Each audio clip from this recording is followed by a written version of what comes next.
Mama akanipigia simu. Akaniambia ukuje, nikaenda. Sasa kuenda akaniambia sasa kijikuja kusema kama ni ukweli kabisa wameendewa.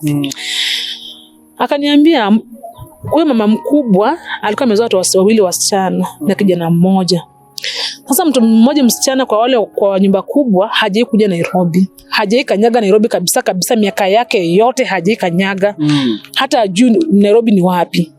Lakini from nowhere halifika kwa nyumba. Nikamuuliza huyu msichana alifika aje? Akaniambia huyu msichana alikuja akafika kwa gate nyumba yake ni ya kwanza. Kwa gate anaulizia kwa Maximilian Milika ni wapi. Sasa kuna mtu alikuwa kwa gate akamwambia kwa ni hapa. Sasa madada alishtuka sana kumuona. Akamuuliza umefikaje Nairobi?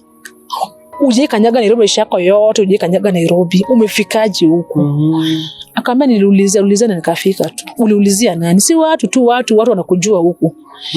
Madada pia akaingiza uoga na vijana wajua kuona wanawapiga vita. Sasa jua kutaka maneno mingi alimkaribisha tu akawaambia wapike, wakapika ndio walikula. Asubuhi kuamka ni ghost hayuko. Nani huyo sasa? Huyo msichana sasa.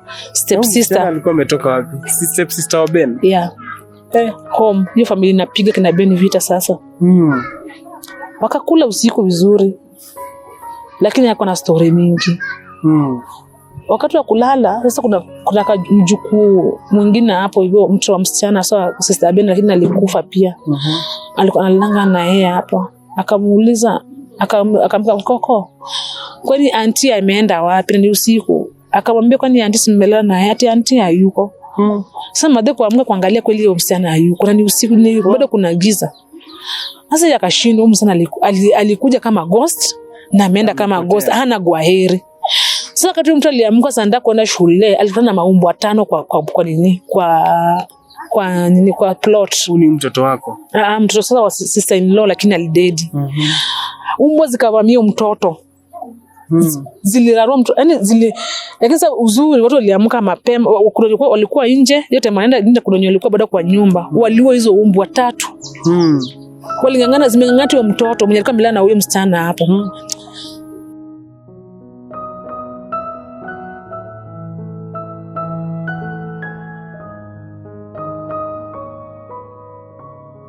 Hey guys, welcome back again, and this is the Bob Shakula Show latest episode for today. And today I have this amazing guest who has a story to share with you people. Ningependa sana tuweze kumsikiliza, manake I'm so sure we're going to learn a lot today. We're going to get informed many things from our guest experience. Ningependa sana tutege sikio tusikize hadi mwisho. And if you're new to this platform, kindly consider subscribing and even turning on the notification for you to get notified each and every day we post our videos.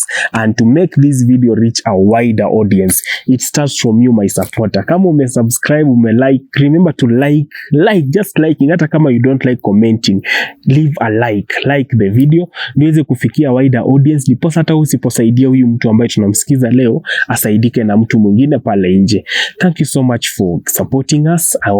I can't get out of saying thank you so much. I would like us now to join and start the video. Karibu sana kwenye show. Kwa majina ni nani?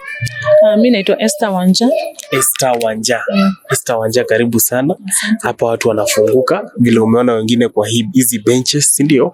Na ile kitu ambayo unaenda kuongea kuhusu maisha yako, najua imekuchukua step ya ujasiri, si rahisi. Kukubali hata wengine wanakuja wanasema tufunike uso. Lakini najua umejituma na imani ya kwamba Mungu atakubariki na atakuwezesha pia kumaliza hii show. Ningependa ujikakamue kuanzia mwanzo hadi tamati, ujikusanye na uwe compost, si ndio? Ningependa tuanze. Okay, mimi naitwa Esther Wanja. Mimi ni mzaliwa wa Molo, but kulelewa nimelelewa hapa Kibera. Nimeshia tumekaa hapa Kibera na wazazi. Okay, nilioleka. Elimu kwanza ungetuanzia huko nyuma kidogo tukujue vizuri background. Okay, elimu nimesoma hapa Kibera, pia nimesomea Lang'ata Barracks. Na nilifika class 8. Class 8 hapo nikashindwa kusonga mbele kwa sababu ya mzazi, babangu aligonjeka. Hiyo mapato ikakuwa ndo kidogo, baadaye akapass, so tukaanza tu kujitegemea life. Kwanza kazi ndogo ndogo hivyo ile kujimudu kimaisha kwa sababu masomo yake imefika hapo sasa mwisho. Yeah. So 2005 nilipata mume, tukajuana. Nilipata mwanamume, yani boyfriend, tukajuana, tukakaa hiyo 1 year, but 2006 tukaoana, hiyo 2005 tukaoana. Na mtu wa kwanza nikampata 2006 mwezi wa 8. Tulikuwa tunaishi poa, alikuwa mtu mwenye alikuwa furaha, alikuwa anajua kuangalia familia yake. Hatukuwa na hiyo bugudha mingi za maisha. Kisirani hakuwa nayo, alikuwa tu sawa. Mtoto wa pili nikampata 2008 bado mwezi wa 8. Sasa wakati nikiwa na mimba hiyo 2008, before tufike mwezi wa 8, alianza kuchange, mood zake zilianza kuchange. Anakuwa na kisirani, kuongea mbaya, violence hivyo, but si kwa nyumba, si kwangu. Anaongelea kazini, kwa marafiki, kwa majirani, vitu kaa hizo. Ako violent. Sana violent alikuwa anafanya kazini sana, unasikia alikuwa alifight na mtu fulani, ili wapatane na marafiki zake. Sasa mimi nikimuuliza anakuwa mkali. Sasa nikaanza kuona pengine ndio ameanza kuleta trukala zake. Alikuwa amejificha trukala zake, sasa ndio zimeanza come true. Sasa tu hiyo zote tukapitia yote, but sasa mimi kwa nyumba sema hakuwa na violence ile, sasa kujibishana, mbona ulifanya hivi, but sasa mimi hakuipigana kwa nyumba. Sasa wakati nimezaa mtoto ako na 2 weeks, sasa huyu second born nimemzaa 2008. Mtoto ako na 2 weeks, sasa kuna siku hakukuja kwa nyumba usiku. Sasa tukalala, asubuhi mapema nikaamka, nilikuwa nakaa karibu na mzazi wake. Nikaambia madhe, mtu nani Ben hakukuja. Alikwambia kama hata kuja ama unajua pale yako. Akaniambia hata yeye ajui, hawakuongea, vilitoka asubuhi akienda kazi, hawajaonana tena Jessica chochote kuhusu nani Ben. Kaambia hakukuja usiku, nje niende kazini nijue pale alikuwa na work. Nijue shida iko wapi, kwa nini hakukuja. Kufika huko niliambia alipigana na polisi. Na polisi alimpiga vibaya sana. Na juu polisi alikuwa na hasira, wenzake hawakumfuata juu ilikuwa usiku. Na wanadhania ako police station huko Kilimani. Sasa mimi tukashika njia kwenda Kilimani. Sasa nilikuwa na mtoto, hiyo 2 weeks nilikuwa nimembeba. Kaenda Kilimani, kufika nikaelezea nataka mtu fulani, akaniambia ako lakini huwezi muona. Nikamuuliza siwezi muona kwa nini kesi kenye sioni ama kenye na mtu sioni. Sasa ile nikaleta kisirani kabisa, akaniambia ni sawa, ako kwa seli huko ndani. Enda umuone. Mimi kufika hapo nilipiga hata nduru. Nikauliza ni maiti iko kwa seli ama ni mwanadamu ama ni nani, juu ama mtu mnafaa kwa mna kesi naye akiwa kwa hospitali. Juu alikuwa anatoa povu na mdomo, anatoa mapua, anatoa damu na masikio na mapua, na mwili ametana amekuwa purple. Sasa mimi kupiga nduru ikaleta tension. Sasa atakuwa mapolisi wengine. Wakaniambia, msa mmoja akaniambia hebu kuja tuongelee hapa nje. Tukatoka nje. Akaniambia sasa unapiga nduru kwa nini hapa si mochari ama si hospitali? Nikamwambia hapana, napiga kwa sababu ni bwana yangu. Na ni bwana yangu, na kama amekosa ni sawa, sijakataa tu ukosa, lakini sasa si kuweka mtu anakaa hivi hapa kwa cell. Simumpinge pingu mpeleke hospitali atatibiwa, hata kesi nini kama ako kwa hospitali, ako kwa cell kama anakaa hivi, mnataka akufe. Sasa akaniambia hapana, huyu kesi yake kuna OCS. Huyu tuweze kusaidia. Sasa nikapiga nduru kwa sawa, mmoja akaona hapana, je nisaidie huyu mama. Akaniita kando, akaniuliza huyu mwenye hapo ni bwana yako? Nikamwambia Akaniambia usiposhughulika sasa kesho atakuwa. Hata next hour pini kama hatakuwa. Shughulika mapema. Tena wewe ushughulike. Nikamwambia ndafanya nini, nimesema mbona shughulika na OCS hayuko. Akaniambia nipe namba ya OCS, ongea na OCS. Uone kama atakusaidia. Kupigia na OCS, sasa aliniambia yuko police station na hizi case na mtu aoni. Baka akue hapo. Sasa nikaanza kupiga nduru na lia, na mwambia hapana, basi kuja umuone atakufa. Ananiambia atakuja saa 4 kwa mkutano. Sasa mimi nikaluzu hapo, bila alikuwa anakaa wenzake joto, yani amekuwa mbaya kabisa, baka wamemtoa nguo, joto imekuwa juu. Na mapolisi wanasema sinanga salileta mwenyewe iliandika hawezi mtorosha hata wafanye chochote mpaka OCS mwenyewe akue. Sasa askari akaniona na huruma akaniambia hapana. Watu wengine wana hata utu lakini naweza kusaidia. Tupigie OCPD simu. Lakini wewe utaongea na OCPD si mimi. Piga na simu yako. Nikampigia akanipea namba nikapigia OCPD simu. Ongea na OCPD. Yeye naye alikuwa na upole kidogo, aliniambia hayuko karibu, ako kwa mkutano pia yeye. Hakuna vile naweza saidika, akaniambia mimi nimeambia OCS na naweza nisaidie na hayuko. Akaniambia OCS umempigia, nikamwambia yeye akaniambia aliniambia OCS kama hajakusaidia sasa hapo au wengine wako hapo hawezi kusaidia. Sasa nikaanza kumpatia akaniambia na mwenye ameconnect na yeye akamwambia mwambie ni mimi, mwambie ni ofisa ameconnect. Sasa pia amesikia uchungu ile liwalo jioni mwanadamu wako pale. Akaniambia najua ni ofisa fulani amekupatia namba yangu, hebu mpatie namba, hebu mpatie simu. Nikapatia polisi. Sasa akaanza kuongea na yeye, akamwambia kwa nini mpea namba yangu sijui nini. Akamwambia hapana, huyu ni mwanadamu, huyo si kuku mwenye kwa cell. Na huyu mama ukimuona hapa kuna mtu wa 2 weeks na kwa hapa tangu asubuhi na saa 11. Hajakula chochote, ako hapa na ameshindwa kuenda kujukiona hali. Akaniambia kwa hali mbaya. Akamwambia yeye kwa hali mbaya sana, hebu kuja. Akamwambia rudishie patie mama simu. Akanipea simu polisi. Akaniambia usibizidi, akaniambia aliniuliza umekula? Nikamwambia mimi sijakula chochote na hata siwezi kula chochote. Akaniambia hapana. Jikazi juu nasema kuna mtu wa wiki 2 wewe kula kabla nikuje, ni karibu kukuja uningoje tu hapo. Nikamwambia akaniambia ndio kuja kukula, nikamwambia sibeba chochote. Alitumia wao polisi shilingi 500. Akamwambia peleka mama hotel ya kule na muone vile anaweza saidika, apeleke mtoto nyumbani, kama wewe ni mgonjwa anafaa umpeleke hospitali. Sasa mwenye nilikuwa nimetembea na yeye mother in law, nikamwambia chukua mtoto rudi na yeye nyumbani, mimi nishughulike na wewe hospitali mngoje, sije atakuja saa ngapi. Sasa alirudi na mtoto nyumbani mother in law, mama yake sasa rudi na mtoto. Sasa kati alikuja alinipata hapa akaniuliza wewe ndio nilikuwa naongea na yeye, nikamwambia yeye. Aliniambia umeenda kuona ukweli ulimuona? Nikamwambia mimi nilimuona, hata siwezi muona mara ya pili, sijui kama amekufa ama hako. Aniambia hebu tuende na wewe ndani unionyeshe ni mgani. Kuingia ndani hata mwenyewe alishtuka. Alioita tu haraka kama profesa alikuwa hapo ndani, akawaita akafanya kamtano kadogo huko, akaita gari. Akaniambia wacha tukupatie mtu wako na daktari na polisi mmoja mfike Kenyatta, tutakuja kufuatilia kesi kesho dunia vile yako. Sasa mimi nikajua vinyamia kwa gari tunapetunda Kenyatta watashughulikia huo mgonjwa. Hakuna pale walimshughulikia, tulienda tukatupwa Kenyatta. Wakati tulitupwa Kenyatta, mimi wakati niliona bwanangu sana ni kama anakufa, nilianza tena nduru kwa hospitali. Nisaidieni. Sasa manasi wakati alikuja akaniuliza, akampeleka kwa daktari, wanataka nitoe pesa ndio aenda afanywe scanning, afanywe hizo x-ray.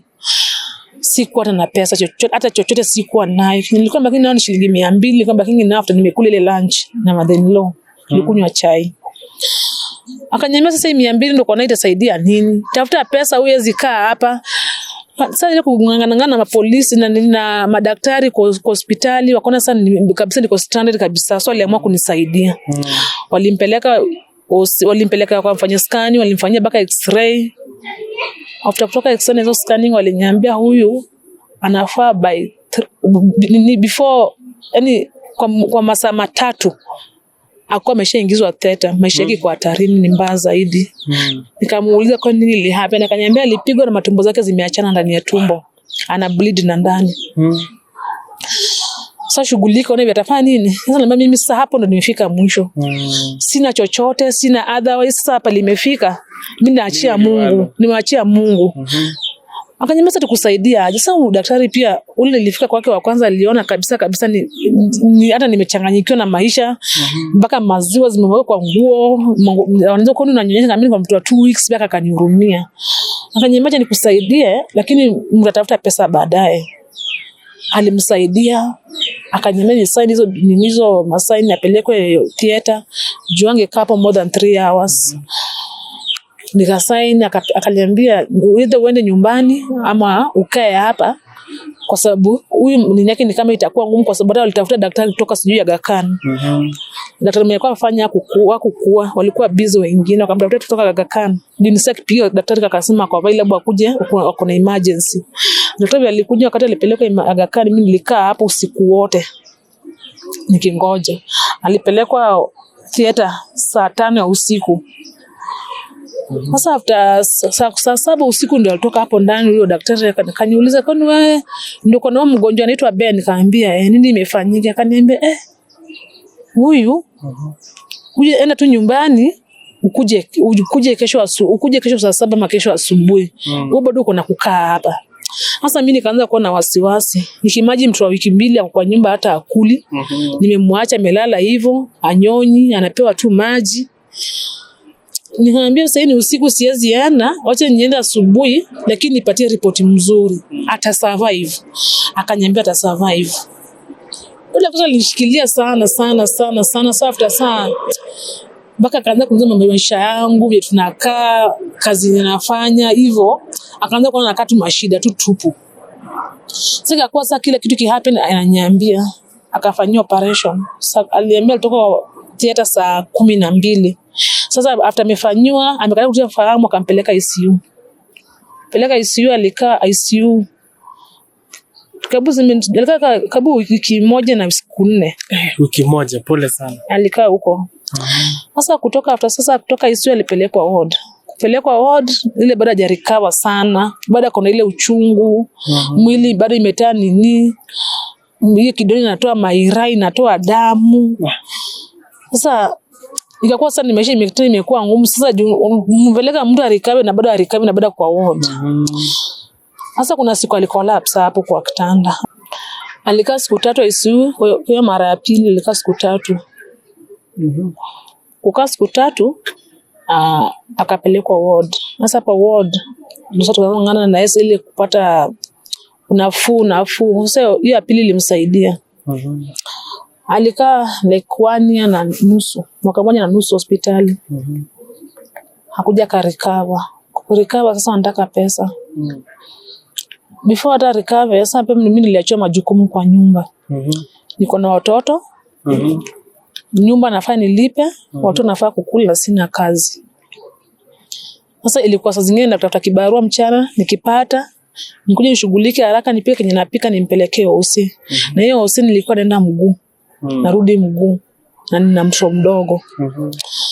Sasa mimi nikazoea, pia mimi nilikuwa nataka apate nafuu zaidi. Pia mimi nilikuwa nang'ang'ana ile kidogo napata nikitishwa dawa.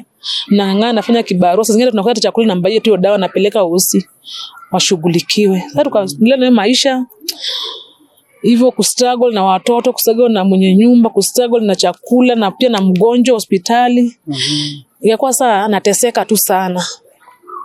Sasa kuna wakati ilifika nimefika mwisho.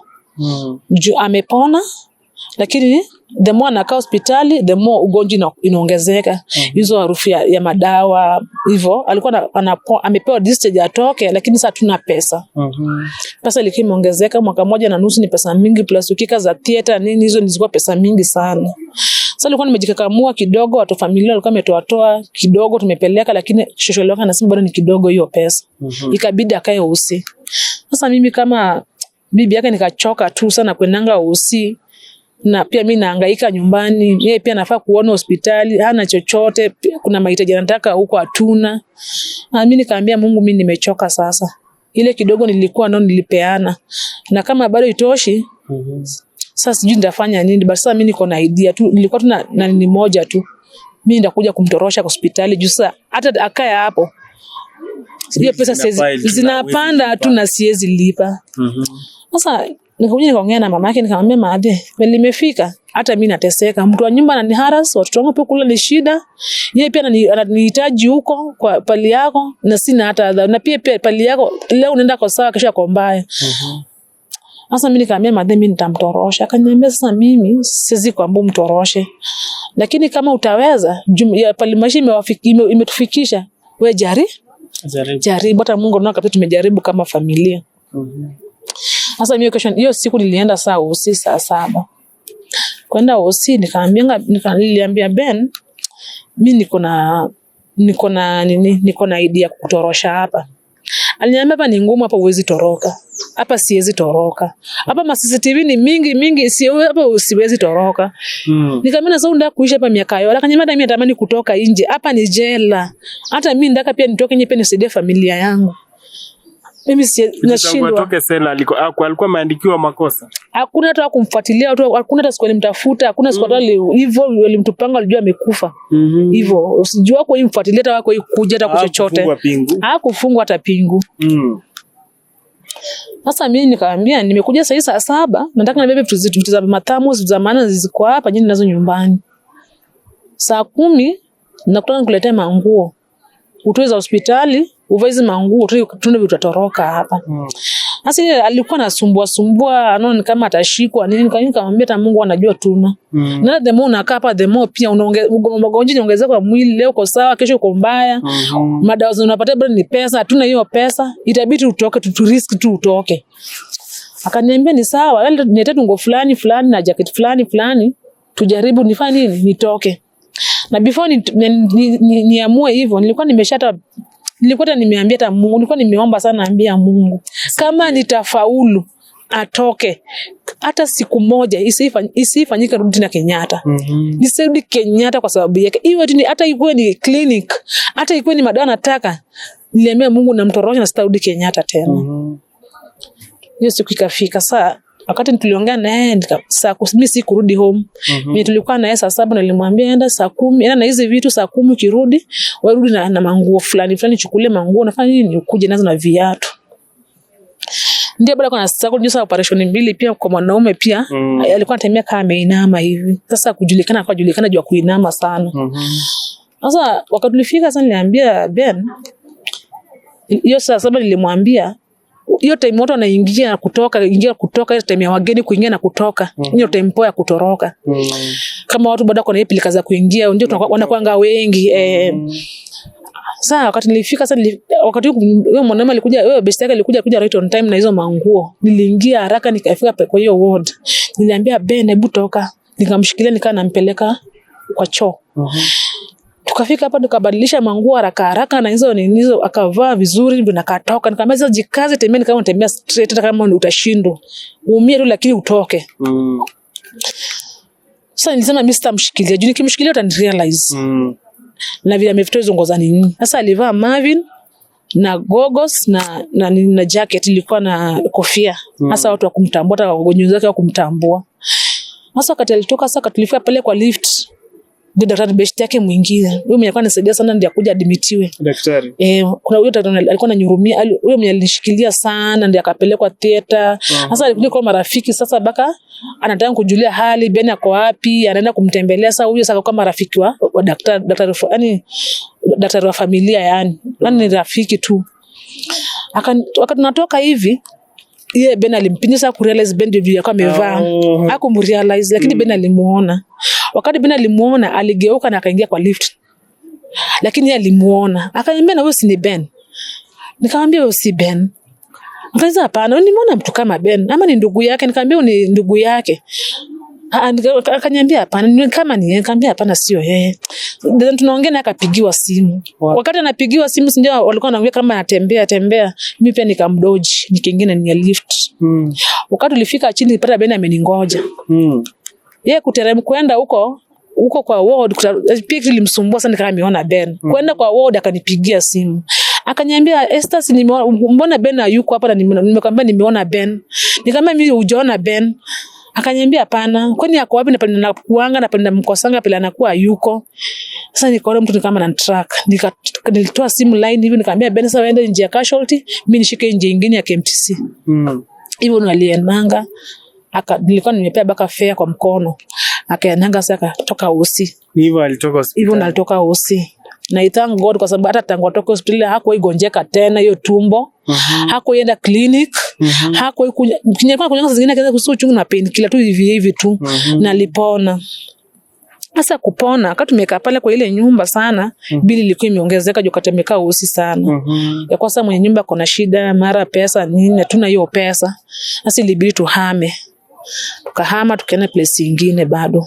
Hapo tu Kibera bado. Wakati tulihama attitude zake pia bado ziko change za huyu Ben ziko change. Sikaanza kuniambia mama yeye huyu jirani ananiroga. Jirani ananiroga, mtu fulani ananiroga.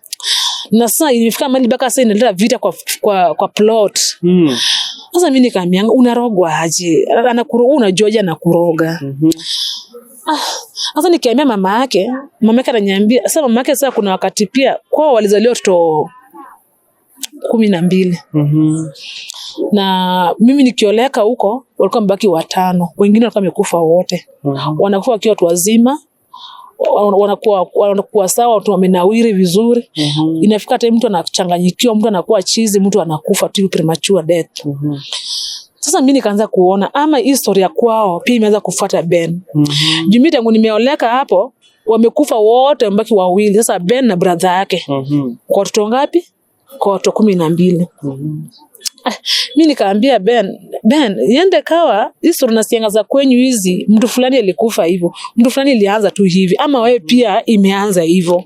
Acha kuekelea jirani kwenye pia kulingana na madhabahu. Baba yake alikuwa ameoa bibi 2. Na mama yake ndiye alizaa vijana wengi. Huyo mwingine alizaa mtoto kijana mmoja. Na kulikuwa na shamba kubwa, baba akagawia hawa kina Ben shamba kubwa kuliko bibi mwingine, alikuwa na watu 3 na walikuwa wengi. Sasa shamba nimeleta shida pale kwa familia. Sasa mimi wakati tunaongea Madhe akaniambia hawa shamba ninawamaliza. Nikamuuza Madhe, unataka kusema baka umekuwa nao wote ni shamba nimewamaliza? Akaniambia ni shamba ninawamaliza. Na mimi kuangalia story ya kifo yao hata nimekufa nikiwa kwa hiyo boma ni premature death. Sasa nikaanza kuambia Madhe hapana. Huyu Ben ni kama hii mambo ya familia yao ni kama inafanya nini? Inaingiliana na mambo ya Ben sasa kidogo. Juu Ben hajakuwa hivyo. Ben pia kaanza kubelieve kweli ni kama kweli ni kama pia ameendewa nyumbani. Sasa mimi nikaingia nikatafuta church, mimi nikazanga tu kuendanga tu church naomba, juu naona kabisa upya imekuwa sasa kabisa sio yeye.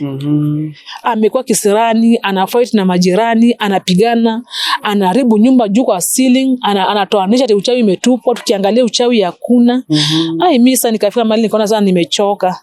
Sasa mimi ndo breadwinner kwa ile nyumba. Mtu nakaa naye amekuwa kisirani na majirani hapo. Mimi nikaona maisha mimi sitawezana nayo. Nikaambia Ben hapana, pale imefika mimi sasa na hii maisha. Uchawi unashinda kusema uchawi umetupiwa kwa ceiling. Mpaka sasa ukienda kwa ceiling hakuna hizo uchawi. Mbona usiweke uhusiano mzuri na majirani zako? Sasa hapa akanigeuka akaanza kuniambia mimi jirani ananitakanga. Ndio kwa sababu narudia majirani. Sasa hapo ndo tukaanza kusumbuananga na yeye. Sasa ndio akaanza kukua mbaya zaidi sana toka mpaka kila mtu pale sasa kwa familia kwa plot ni adui yake na hataki. Sasa mimi nikaambia mimi siongenge na watu. Hataki niongee na mtu yoyote kwa plot. Sasa mimi nikimagine ile maisha nimepitia tangu agonjeke yoyote mwaka yote amekaa mpaka sasa hivi mimi ndo kila kitu kwa ile nyumba, na ni kazi yuko stable. Kazi unaenda leo unakosa, kesho unakosa, kesho nyingine unapata, singine mnalala mpaka njaa. Na ndio bado ameleta kisirani kwa plot. Sasa mimi nikachoka tu kama mwanadamu, nikaambia Ben pale imefika mimi sitaweza. Mimi siwezi kaa bila watu. Hao watu wamenisaidia kwa tumekuwa hospitali. Wakati huko unajiweza watu tumekaa nao, marafiki zangu tumekaa nao, tumesaidia, amenisaidia. Sasa hii leo unaniambia nisiongee na majirani. Kwa nini? Akaanza kuniambia sasa hapana. Hizo leo na mimi kama naongea na maadui zake. Mimi nikaona hapana, mimi hata nimeelewa sijalelewa hivyo. Tena mimi ni mtoka tiu sana. Yeye alikuwa anaona ni kama majirani wanakutaka. Yeye I think si ati anaona. Wakati namwambia hawamrogi, anasema mimi kama narudia majirani. Ama huyo jirani sana alikuwa mwanaume. Mtu na mke wake alikuwa anakaa, lakini sasa analia bwana huyo mama ndiye anamroga. Sasa wakati nianza kumwambia Ben si huku ni maybe ni kwenyu, anaona pana ni kama si mdefense na defense jirani. Sasa ndio sasa kutakana ikatokea hapo. Kutakana. Sasa anasema nini? Ananiambia na mdefense kwa sababu saa mimi na mwanaume tunajua tunafaa tunamroga. Sasa familia yake inajua kwa kitu tunapitia. Sasa akisema mimi namroga, hata wanaona kabisa mimi si mrogi. Unaona? Na ndivyo kuna fight na jirani. Tukaendelea tu hivyo. Tukazunguka tu hivyo na maisha tu ya hapa na hapa. Mimi kaifika mbali nikaona hapana. Baka fight wameanza kufight vita sasa mkono kwa mkono. Mimi si na jirani. Sasa nikima baka namwambia Ben, una sababu umetoka wewe uko na nguvu sasa ya kupigana na jirani. Wakati ulikuwa kiwete, wakati ulikuwa maiti. Sasa hapo ndo alikasirika. Utajua mimi sasa si maiti. Tukaachana na yeye.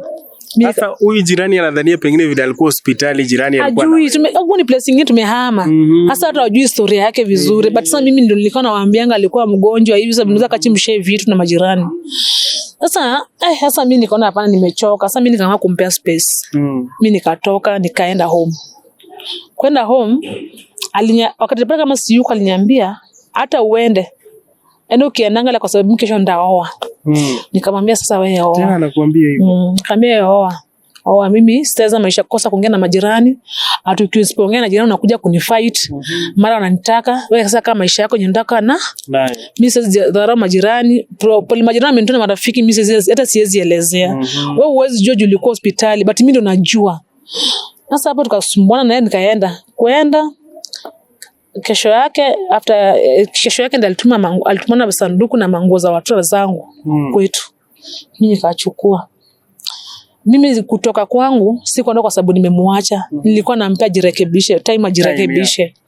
Mimi niliamua kuoleka na sikuamua kutangatanga mahali pengine. Licha hizo shida alikuwa nazo, licha hiyo nini zote alikuwa hizo magonjwa amekuwa nazo, hizo mabisa za kwao yamekuwa nazo, sikuifikiria kumuacha.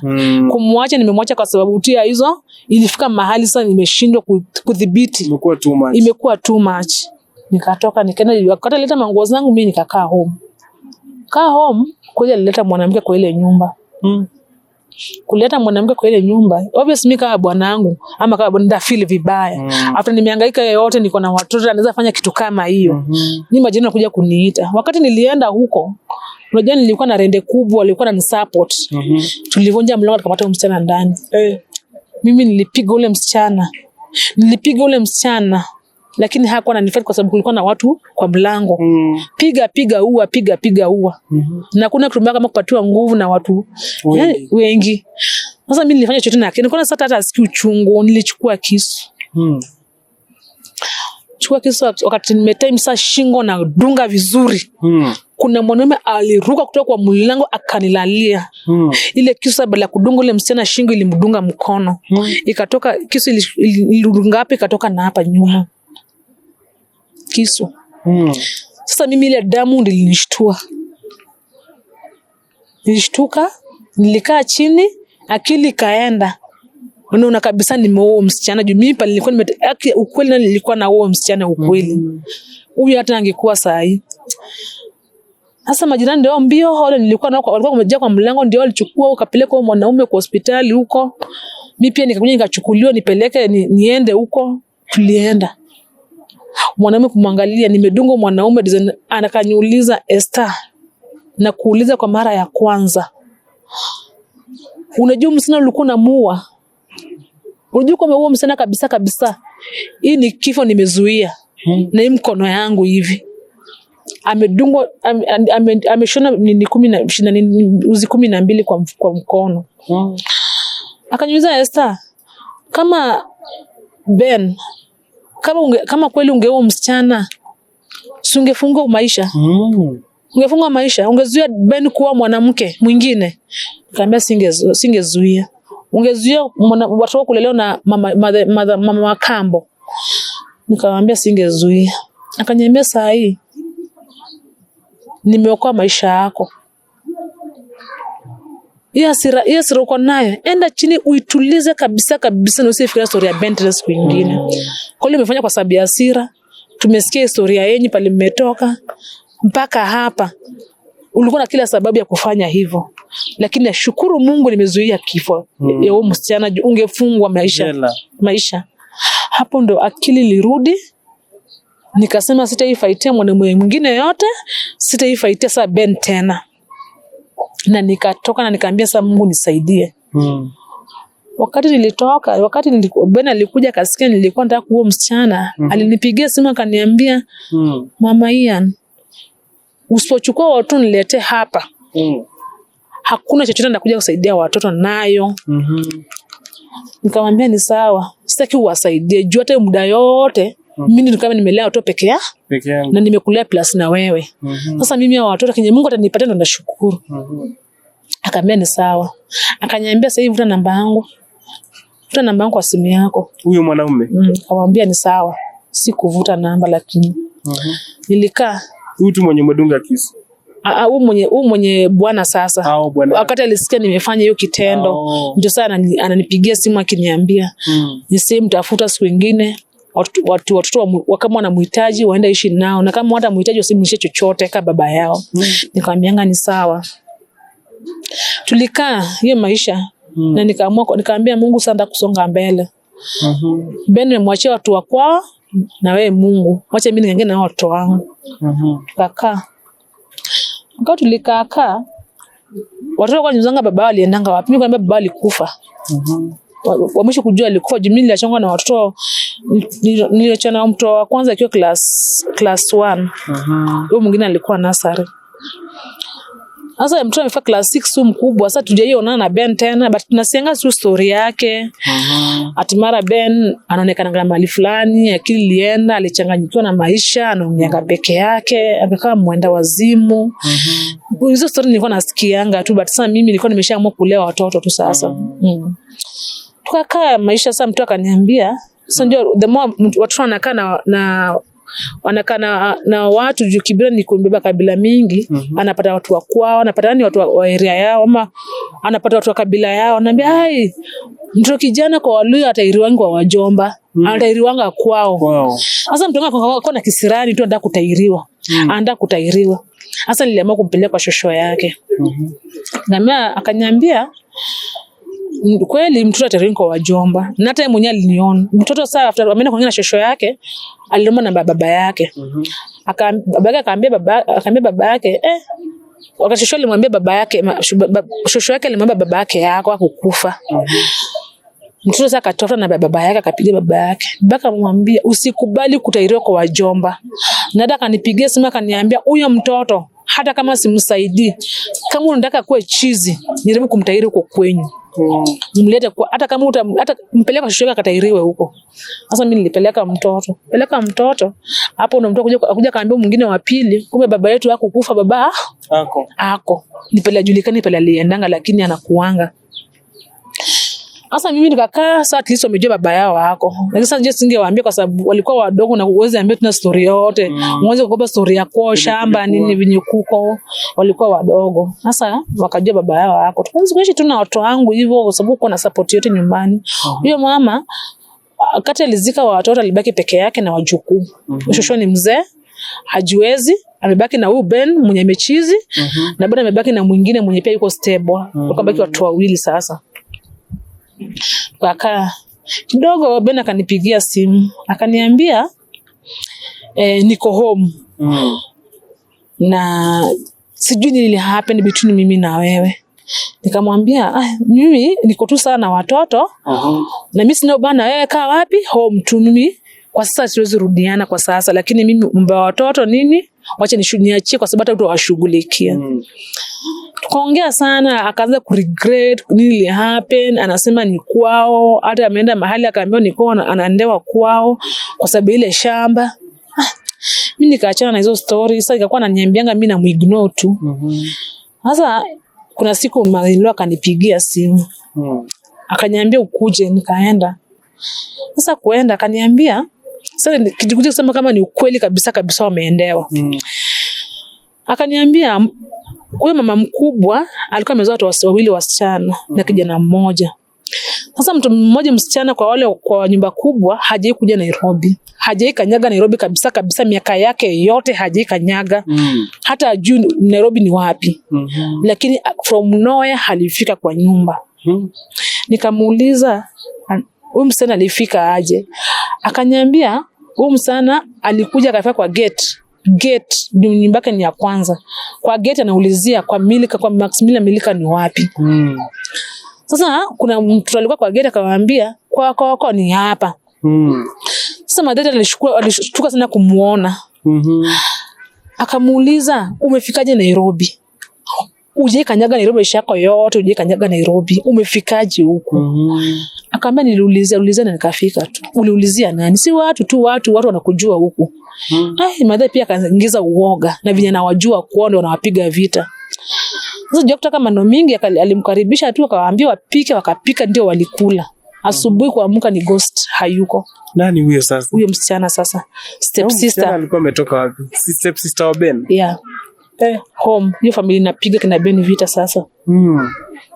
Wakakula usiku vizuri. Lakini yako na story mingi. Wakati wa kulala sasa kuna mjukuu mwingine hapo hivyo mtu wa msichana sawa sister Ben lakini alikufa pia. Alikuwa analanga na yeye hapo. Akamuuliza akamka Koko.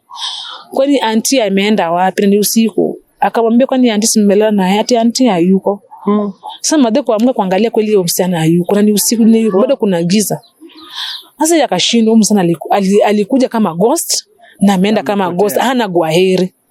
Sasa wakati mtu aliamka sanda kwenda shule, alikutana na maumbo 5 kwa nini? Kwa plot. Ni mtoto wako? Mtoto sasa wa sister in law lakini alidedi. Umbo zikavamia mtoto. Zilirarua mtu, yani lakini sasa uzuri watu waliamka mapema, walikuwa nje, yote manaenda kuna walikuwa bado kwa nyumba. Waliua hizo umbo 3. Walingangana zimengangati wa mtoto mwenye alikuwa amelala na huyo msichana hapo. Sasa mama pia akaanza kuona hapana. Kuna kitu inataka ku happen. Akapiga nyumbani simu akauliza mtu fulani aje kuja Nairobi. Hata alikuja na heshima akaingia na kweli akasema niulizia alienda aje hata bila gwaheri bila nini hivi na mtoto anatoka nje hivi anakutana na maumbu hata zingine azijui zinataka kuua mtoto kwa nini kwa plot. Sasa watu wakaanza kushangaa pia nyumbani kwa nini kweli ili happen na aje. Sasa mimi nikaambia madhe kama ili happen hivyo na umeambia na nyumba mimi nimewaambia na wezi huyo ni msana anaogopa sana mtaa. Nani huyo sasa sister in law sister anaogopa sana nyumbani hata kwa ushagua na muogopa. Yaani mtu wa madawa ama? Si ndio hizo wamepanda kwa boma yani. Sasa tukaendelea hivyo tukashughuli hivyo tukaona sara kweli hiyo shamba inamaliza watu tukaja na stories za shamba sasa tukaanza kila mtu ajisaidie na maombi. Tukaachana hizo stories. Sasa wakati Ben alikakaa home akaanza kugonjekanga tu. Anagonjeka ananiambia kosi. Mara amelemewa, mara na chakula, mara hivyo. Ikafika mahali baka kaambiwa aende tu Kakamega Hospital angaliwe, apigwe picha angalie sasa shida ni gani. Mwingine kuna shida kubwa kwa mwili. Akaenda hosi. Kwenda hosi akaambiwa shida yake ni kwa sababu hakuna ugonjwa nikaona kwa mwili. Hana ugonjwa kwa mwili lakini anaumia. Sasa akaandikiwa barua hakuja hapa Kenyatta. Kuja Kenyatta akufika Kenyatta ilikuwa sasa tutafuta pesa niende Kenyatta. Alikuja siku ya Thursday. Akanipigia simu akaniambia nimefika ni kwa maadhi leo niko Nairobi. Ukuje na watoto niwasalimie. Sasa mimi nikawaambia mimi ile Thursday maybe nikuje Friday jioni kwa sababu naingia kazi asubuhi kibarua. Sasa nilienda tukaona Ben. Kuna Ben akaanza alikuwa na shida ya kifua na alikuwa na kohoa. Akaanza kutuambia before there akiwa huko nyumbani ndugu ya babake alikufa.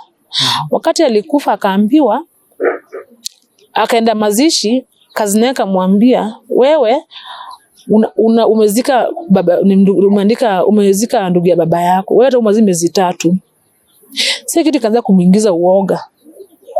Akanipigia simu akaniambia, akapigia mamake simu akamwambia, akapigia ndugu yake akamwambia. Sasa wakati alikuja tukamuuliza na tulikuwa tuambie ilikuwa ukweli, akatuambia ni ukweli.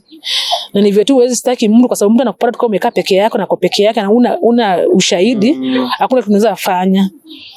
Na nimekuja niende Kenyatta nimeambiwa nikapigwa picha kwa sababu ugonjwa wangu haionekani. Mara kifua ndiko na shida, mara ukiangalia tena si kifua iko na shida, unamenituma Kenyatta. Sasa wakati alina Kenyatta, hakuenda Kenyatta, sasa ilikuwa Friday tunaongea. Saturday ilikuwa Friday, Saturday pia tukaenda. Sunday tu kwa tulienda nilienda church. Sasa Monday akakuwa pia naenda kibarua. Akaniambia amechanga pesa anataka kwenda hosi on Wednesday.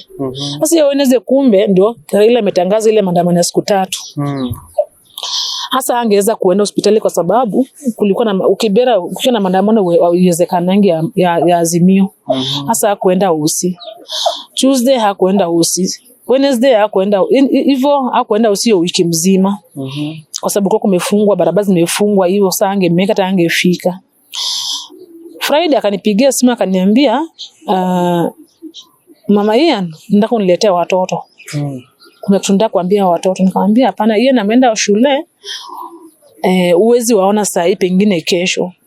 Na hiyo kesho yake nilikuwa na mpango zangu na watu wa kanisa, tulikuwa na ushirika. Nikamwambia hapana, sasa pale imefika itabidi sasa tumuonane Sunday. Akaniambia hapana, iende kawa sitakuwa Sunday. Sasa mimi nikashtuka, kwa nini ananiambia atakuwa Sunday? Na akiwa hapo bado tulikuwa tunaongea, tukiwa hapo alikuwa anatoa nini, akikohoa makohozi duma kamasi, ikifika chini duma kamasi snail. Sasa mimi nilikuwa naambiwa, but sasa mimi sasa sijaona, siwezi amini.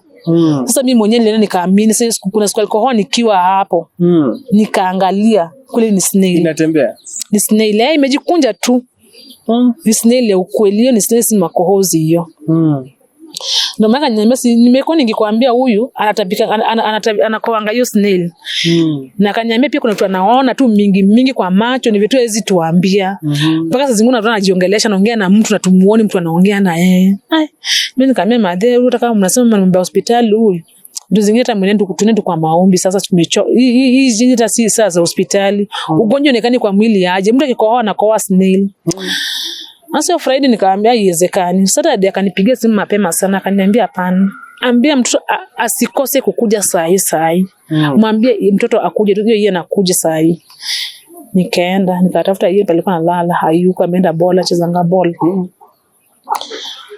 Akanisumbua sana. Nikamwambia mtoto hayuko, ameenda bola. Ananiambia nenda tutafute pale anacheza bola, mwambie akuje saa hii. Sasa mimi nikaona amekuwa stubborn tena. Mimi sasa nikazima simu. Kuzima simu kwa nikashughulikia wageni wangu. Mama yake akajibu kunipigia simu, ni mteja. Watu wengi wajibu kunipigia, ni mteja. Sasa ndio time alikuwa anawasumbua, anataka mtoto hivi, watoto hivi, anataka kuna watoto wake. Saa 8 saa 9 kielekea ndio kuna msana alikuja akipiga nduru huko kwetu. Ananiambia mama yenu unapigiwa simu na umezima simu. Ben amekufa, baba yenu amekufa. Nikamuuliza amekufa, ati amekufa. Aje na nimeongea na yeye asubuhi. Mama yeye tuende huko, umeambia na shosho uende. Baba yenu amekufa. Sasa sisi tukakuwa stranded, wao tushirika tukakuwa stranded, tukaandamana sasa kuenda huko. Tukaenda baka pale alikuwa huko mama yake, tukapata kweli amekufa, amelala chini. Tukashughulika tu, akaenda tukampeleka mochari. Kurudi nikauliza madhe, kwani madhe imekuwa aje ati Ben amekufa? Na before hapa alikuwa ametuambia wacha mnasema, niliambia miezi 3, hata miezi 2 zitaisha. Pale nafikishwa saa hii hata miezi 2 ndo ziishi. Na kweli hata 2 hazikuisha. Hata 3 alikuwa ameambiwa 3 haikuisha. Akakufa. Kaniambia alikuwa analia tu, anataka watoto, na akatuambia shamba ninafanya nini? Inamaliza. Sasa mimi tukashughulika mambo ya matanga. Matanga sasa ya kwenda kuzika pika kwa tena ushago huko kwa shamba, tena wataki tumzike huko. Sasa madha kauliza watoto wake wote mpaka bwana yake amezo kwa hiyo shamba, mbona huyu sasa sizikwe huko? Ikakuwa ni vita mapanga sana huko. Sasa shemeji yangu, bibi ya brother yake, ndakanipigia simu akaniambia au ndo alitangulia kuenda ndio kuna mwenye kushago. Sasa huyu shamba kuna mwenye anakaa ushago, hata nyumba zilibomolewa zote. Akaniambia kama mmepunja process ni mrudishe tu mwili, mpange tena simu, kwa sababu ni baba imekuwa ambao wanapigana mapanga. Amfai kuzika huko. Nikamwambia mimi turudishe mwili kwa mimi, tulisha process, tuko gari hata tunakuja turudi. Tunakuja sasa tukatakata wote sasa huko. Tukaenda. Kule tukaenda tulipata kama kumepoa poa, tukaingiza mwili kwa boma, tukakata tukazika kesho yake. Tukafanya nini vizuri. Tukafanya mazishi vizuri tukamaliza. Mimi hata sikulala huko, nilitoka na hiyo siku. Hapa nimezika mimi nikatoka, tulirudi Nairobi na hiyo siku, kwa sababu nifahami hata ujui nini next, ujui ndo next ama ndo nani. Sasa brother akasema hapana, mimi siwezi acha kaburi ya brother yangu tumezika sasa turudi wote Nairobi. Ngamia ni basi kaeni. Sasa mimi na watoto wangu tukarudi wote Nairobi. Baka mama yake turudi, hata mama yake mwenyewe anaogopa shamba. Mwenye shamba mwenyewe anaogopa shamba. Pia tukarudi Nairobi. Sasa ndugu yake ndiye alibaki nyumbani. Baki nyumbani alikaa siku 2, siku 3. Kuja Nairobi pia anakaa kama mtu alichizi. Akagonjeka kwanza. Kugonjeka ikakuwa ile serious kabisa. Akalazwa Mbagathi. Familia ka separate ile tu from nowhere tu familia nyumbani kabomoka. Amegonjeka, kazi ikaisha. Hako tu kama sanamu sasa hapo.